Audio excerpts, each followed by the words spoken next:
앵커리의 똑TV 시청자 여러분 안녕하십니까? 앵커리 이현경입니다. 절대 숨길 수 없는 세 가지가 있다면서요. 영화 10월에도 이 대사가 나오는데 기침, 그 다음에 감기, 사랑? 뭐 이런 거는 감출 수가 없다. 맞는지 모르겠습니다. 확실한 건 사랑은 감출 수 없다라는 내용이었는데 제 주변에 이제 제가 이명웅 씨 팬이라는 거를 아는 친구들이 어디 갔다가 이명웅 씨 관련된 뭔가를 보면 저한테 연락을 주곤 하거든요. 그래서 제 아나운서 후배가 합정에 갔다가요, 이명웅 씨 그 팬카페를 다녀온 겁니다. 그러니까 이명웅 씨 사진으로 이렇게 꾸며져 있는 카페인데, 그래서 이거를 보다 보니까 여기가 또 최근에 이명웅 씨와 관련된 선한 영향력의 소식이 있는 곳이었거든요. 그래서 오늘 그 소식을 전해드리겠습니다.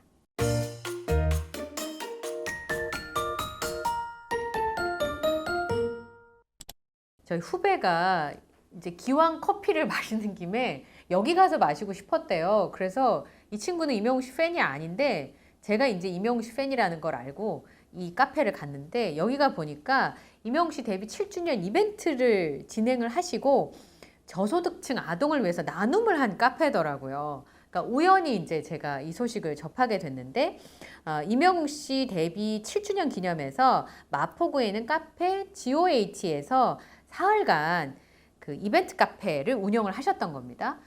영웅시대 최강 팀 히어로 주간으로 진행이 됐고 많은 팬클럽 회원들이 다녀가셨나 봐요. 그래서 덕분에 300만 원의 수익금이 생겼고 이게 기부까지 이어졌다고 합니다.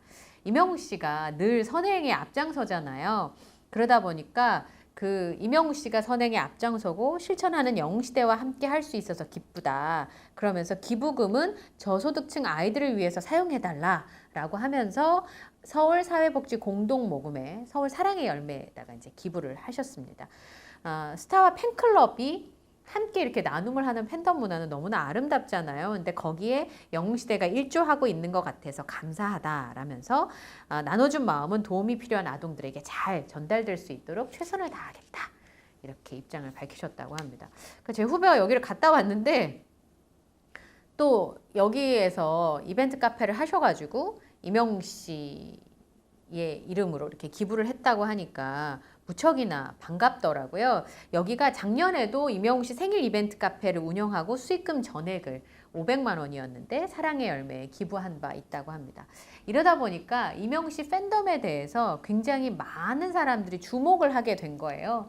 최근에 이제 팬덤 하면 영웅시대를 떠올리시는 분들이 이명웅 씨 팬이 아니어도 굉장히 많아졌습니다. 팬덤은 산업적인 측면에서도 굉장히 주목해 봐야 될 키워드가 됐습니다. 그래서 이번에 문화 콘텐츠와 관련된 경제적 파급 효과 연구에 이명웅 씨 팬클럽이 언급이 됐습니다. 팬덤 비즈니스와 관련된 기획 기사가 있었습니다. 이 팬덤의 부가산업 효과와 경제 전반에 미치는 영향에 대해서 분석한 기사가 실렸는데요. 이 기사에 보면 콘텐츠 산업이라고 하는 산업 전체가 팬덤을 기반해서 움직이게 되죠. 그러면 팬덤의 화력이 얼마나 대단한가에 따라서 그게 영화가 될 수도 있고 음반이 될 수도 있고 아니면 드라마가 될 수도 있고, 팬덤이라고 하는 게 한 아티스트만 좋아하는 팬덤만 있는 건 아니니까요. 컨텐츠 산업은 이 팬덤의 화력을 기반으로 움직이게 되는데, 그리고 이제 그것과 관련된 부가산업이 있을 수 있죠. 관광, 숙박 같은 서비스업을 비롯해서 아티스트가 광고하거나 사용하는 제품, 이걸 구매하는 제조업까지 사실 팬덤이 미칠 수 있는 영향력은 굉장히 큽니다. 그래서 사실은 온라인 서비스들의 경우에도 팬심만한 충성도가 없기 때문에 온라인 서비스들도 이런 팬심에 기반하는 경우가 굉장히 많은데요. 한국경제연구원에서 2017년부터 2021년까지 한류가 문화수출로, 소비재 수출로 유발한 국내 생산액을 총 37조 원에 달한다고 집계를 했습니다. 그 중에서 30조 5천억 원이 소비재라고 하는 거죠. 그러니까 이 팬덤을 기반으로 하는 이런 그 문화적인 상품 수출이 어마어마한 수출 효과가 있습니다. 그리고 실제로 한국콘텐츠진흥원에서 2021년에 보고서를 냈는데 콘텐츠 산업이 관광, 숙박, 제조업에서 9조 9,300억 원의 간접 파급 효과를 낸다라고 봤습니다. 그런데 이런 파급 효과는 팬덤의 힘에서부터 비롯이 되죠. 팬덤의 힘이라고 하는 거는 예를 들어서 이명웅 씨가 이번에 TS 샴푸 새로 티저 광고가 나왔잖아요. 진짜 멋있긴 하더라고요. 그런데 그 광고를 보고 기왕이면 그 TS 샴푸를 사는데 물론 성능이나 효과도 되게 중요하겠지만 사실은 그거랑 상관없이 구매를 하시는 경우도 많이 있잖아요. 그러니까 산업적인 측면에서 팬덤은 굉장히 유명하죠. 또 하나 참 선한 영향력인 건 아까 뭐 기부 얘기도 말씀을 드렸지만 자신이 응원하는 아티스트를 욕보이지 않기 위해서 건강한 팬문화를 만들어 가고 있습니다. 그 예가 바로 올해 시축 행사였는데요. 올해 4월에 가수 이명웅 씨가 시축을 진행했던 FC 서울 경기에서 영웅시대가 FC 서울을 위해서 공식 팬덤 의상이었던 하늘색 의상을 입지 않고 대신 다른 의상들을 입고 와서 시축 경기를 굉장히 즐겼고요. 공연이 끝나고 자리를 뜨지 않고 경기가 끝날 때까지 자리를 지키게 되는 겁니다. 오프라인 행사에 참여하기 위해서 굉장히 많은 사람들의 이 호응이 필요한데 팬덤은 사실은 그런 팬심이 있기 때문에 훨씬 더 유력한 측면이 있는 거죠. 그리고 콘서트나 팬미팅처럼 그 팬이 직접 아티스트를 볼 수 있는 곳에 가고 싶은 건 팬으로 당연한 마음이고요. 이명웅 씨를 보고 싶은 마음 때문에 콘서트가 전회전석이 매진된 거 아니겠습니까? 그리고 영화 I Am Hero The Final도 몇 번씩 보게 되는 거잖아요. N차 관람이 가능하게 된 게.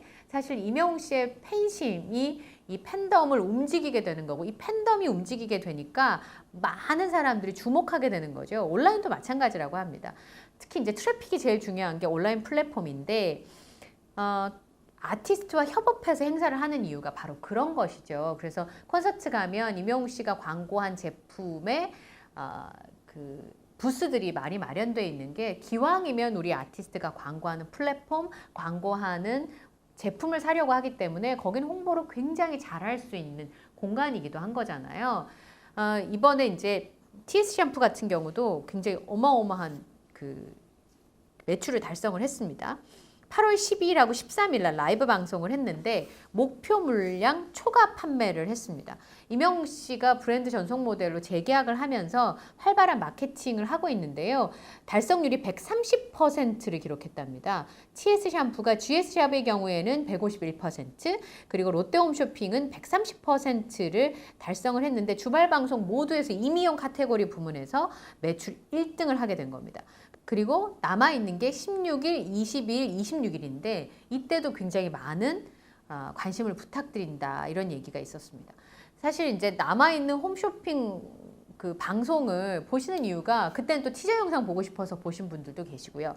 또 이명웅 씨 노래가 계속 나오게 되니까 그거 보려고도 사실 홈쇼핑 방송을 보게 되는 거잖아요. 또 사은품 같은 경우도 작은 거를 주는 경우가 있는데 지난번처럼 포토카드 같은 사은품이 주어질 경우에는 그 포토카드 때문에 사실 샴푸를 구매하시는 분들이 굉장히 많이 계시기 때문에 그렇게 파급 효과를 주는 경우들도 있습니다. 이명웅 씨의 파급 효과는요, 단순히 사람을 움직이고 팬덤을 움직이는 것도 있지만 선한 영향력인 부분들이 굉장히 큽니다. 그래서 이명웅 씨 팬들이 이명웅 씨처럼 그리고 이명웅 씨 이름에 걸맞는 팬문화를 조성하기 위해서 많이들 노력을 하시잖아요. 그 중에 하나가 아까 말씀드렸던 그런 기부입니다. 기부라고 하는 것도 그냥 그 물질적인 기부도 있지만 실제적으로 몸으로 봉사하시는 분들도 굉장히 많이 계셔서 이게 사실 새로운 문화를 만들었다고 할 수 있을 겁니다. 그래서 이명웅 씨가 이 차트에 이름을 올리게 된 겁니다. 시사저널에서요 34년째 매년 하는 설문조사가 있습니다. 누가 한국을 움직이는가 하는 건데요. 이게 방법이 이렇습니다. 행정관료, 교수, 언론인, 법조인, 정치인, 기업인, 금융인, 사회단체, 문화예술인, 종교인 이렇게 총 10개 분야에 50명씩으로 구성된 전문가가 총 500명이 일반 국민 500명 이렇게 합쳐서 진행되는 조사인데요.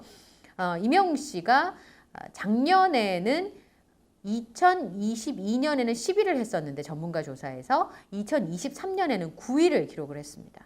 2년 연속 여기에 이름을 올린다는 것 자체가 보통 일도 아닌데다가 작년에는 또 활동을 되게 많이 했었잖아요. 그런데 올해 순위가 더 올라갔어요. 올해는 사실은 대외적인 활동은 작년에 비해서 작년에 이제 공연도 많이 하고 앨범도 나온 상황이었는데 2년 연속 이름을 올린 것뿐만 아니라 그 한 계단 올라갔다라고 하는 게 굉장히 중요합니다. 그리고 가장 영향력 있는 방송 연예계 인물에서 이명웅 씨가 올해는 9위를 차지했고요. 전문가 집단에서는 그랬는데 일반인 조사가 이제 작년부터 신설이 됐습니다. 작년부터 신설된 부분에서는 인기, 그 다음에 매체 노출 빈도 이런 대중성을 더 많이 조사하는 거예요. 일반 국민들의 특성을 보는 거니까. 그런데 임영웅 씨가 올해는 5위를 차지했습니다. 작년에는 7위를 차지했거든요. 2계단이나 올라선 거죠. FC 서울 이제 그 시축 경기도 있었고 잔디볼을 위해서 축구화를 신고 공연을 했었잖아요. 사실 저도 이거 방송을 했었는데 제가 이제 라디오 방송을 매일 출연을 하고 있는데 첫 번째가 이제 잼버리의 마지막 이 K-팝 콘서트였는데 잔디 훼손 때문에 축구 팬들뿐만 아니라 일반인들이 얘기가 굉장히 많았었어요. 그런데 그러면서 임영웅 씨가 회고가 된 거예요. 댓글에 임영웅 씨는 잔디 보호를 위해서 축구화를 신고 공연을 했다는데 이 얘기가 언급이 된 거예요. 그래서 제가 방송을 하면서 임영웅 씨 얘기를 막 했어요. 4월 달에 시축 경기가 있었고 그때는 잔디 보호를 위해서 본인만 축구화를 신은 게 아니라 함께 공연하는 사람들에게 잔디 보호를 위해서 축구화를 사줬다.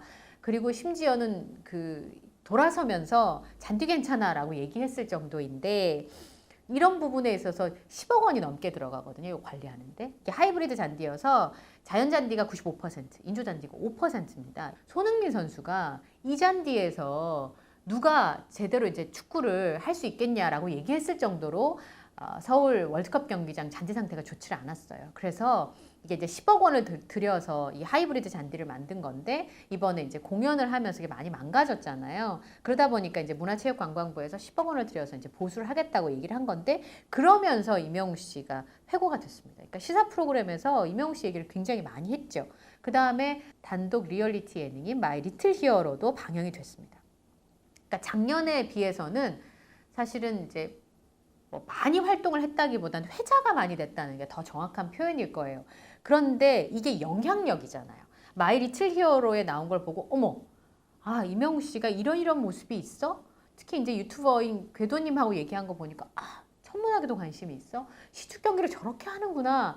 이런 얘기들이 계속 화제가 됐잖아요. 손흥민 선수랑 조기 축구한 것도 그렇고. 그러다 보니까 일반 국민 조사에서는 전문가 조사보다 훨씬 순위가 높습니다. 미스터 트롯에서부터 대중적으로 알려졌다고 본다면 정말 짧은 기간 안에 이 순위에 올라오게 된 거고 지금 5위를 차지했잖아요. 그 앞에 있는 순위를 보면 유재석 씨가 1등이고요. 가장 영향력 있는 방송 연예계 인물에 그 다음이 BTS, 강호동, 블랙핑크 그리고 임영웅 씨거든요. 활동 기간만 봐도요. 앞에 순위에 올라 계신 분하고 임영웅 씨가 본격적으로 방송의 모습을 보이고 활동한 기간을 비해서 보면 진짜 엄청난 순위인 거죠. 이렇게 되면 만약에 또 앨범 내고 콘서트하고 무대에 서고 뭐 방송에 나오고 이런 영향력들이 계속 하게 된다면 아마 임영웅 씨의 이름이 3년 연속은 물론이거니와 훨씬 더 높은 순위를 기록하지 않을까 이런 예상이 됩니다. 그래서 아마 임영웅 씨 팬들은 이런 부분들에 있어서 굉장히 감격하고 기쁘실 거라는 생각이 들고요. 임영웅 씨 영향력을 여기저기서 많이 경험을 하게 됐는데 오늘 제가 시집 한 권 사왔습니다. 이거 나온 지 얼마 안 됐어요. 이게 이병진 님이라고 하는 시인분의 시인데요. 2023년 8월 16일 초판 나왔어요. 그러니까 제가 거의 뭐 나오자마자 샀다고 해도 되는데 근데 뒤에 보면 이 추천하는 시인들이 있잖아요. 거기에 나태주 시인님이 있어요. 나태주 시인님이 이병진의 모든 시작품이 시인의 일생 회고록이면서 자서전이 아닌가 그런 생각이 든다. 하기는 시인의 시는 그의 인생살이 하루하루를 넘어설 수 없으며 한 편 한 편 시가 모여서 시인의 자서전으로 완성되는 것이기도 하리라. 나태주 시인님의 추천사가 있는 시집이에요. 이병진님의 나는 포기 없는 길을 간다 라고 하는 시가 있는데요. 요 중에 35페이지에 우리는 영웅을 기다린다 라는 시가 있습니다. 이게 임영웅 씨를 소재로 한 임영웅 씨가 시의 주인공인 거죠. 제가 잠깐 읽어드리면 12월 고척 돔구장 히어로즈의 불꽃 투원이 숨 고르기도 전에 짜잔 히어로 임영웅. 그 전설의 서곡이 울린다. 깊고 묵직한 감성이 잊었던 나를 깨운다. 돔은 음표로 출렁이는 쪽빛 바다가 되고 나는 돛담배에서 설렘으로 꾹꾹 눌러 쓴 보랏빛 엽서를 띄운다. 여기 밑에 뭐라고 각조되어 있냐면 이명우 씨가 부른 노래 제목에서 따왔다고 써 있어요. 바쁘게 살아온 엄마 시대의 고단함과 순정 시대의 토막난 사랑 풋사랑도 씌어 있다. 망망대해에서 젖지 않은 사랑이 있으랴. 영웅의 보이스에 기대면 아픔도 아름다운 별이 된다. 내 사랑은 별이 되어 우수수 쏟아지고 나도 별이 된다. 저마다 별을 품에 안았나 보다. 우린 어느새 항구에 닻을 내리고 청춘을 노래한다. 서로의 아픔을 위로하고 상처를 보듬는다. 사랑은 늘 도망갔지만 이것도 이명우 씨 노래 제목이잖아요. 별 해는 밤은 행복하다. 난 오늘 밤도 별을 기다린다. 따뜻한 별이 된다. 시인의 삶이 담겨져 있다고 하니까 이 시가 더 다르게 느껴지더라고요. 이렇게 시의 소재가 이명우 씨의 콘서트 그리고 이명우 씨 노래가 될 정도로 이명우 씨가 영향력 있는 파워 있는 아티스트가 되어 가고 있습니다. 이미 이제 훌륭한 국민 가수이기도 하지만 앞으로는 사회 전반에 30대 초반의 청년이 이렇게 좋은 영향력을 줄 수 있다는 게 굉장히 놀랍습니다. 그래서 오늘 제가 얼른 시를 하나 사서 여러분께 좀 소개를 해드렸어요. 이 시는 제가 찬찬히 한번 읽어보도록 하겠습니다. 사회 전반에 영향력을 끼치고 있는 아티스트 이명우 씨 소식을 전해드렸고요. 오늘 영상도 마음에 드셨다면 구독, 좋아요, 알림 설정을 부탁드리겠습니다. 저는 다음 영상에서 또 인사드릴게요. 함께해 주셔서 고맙습니다.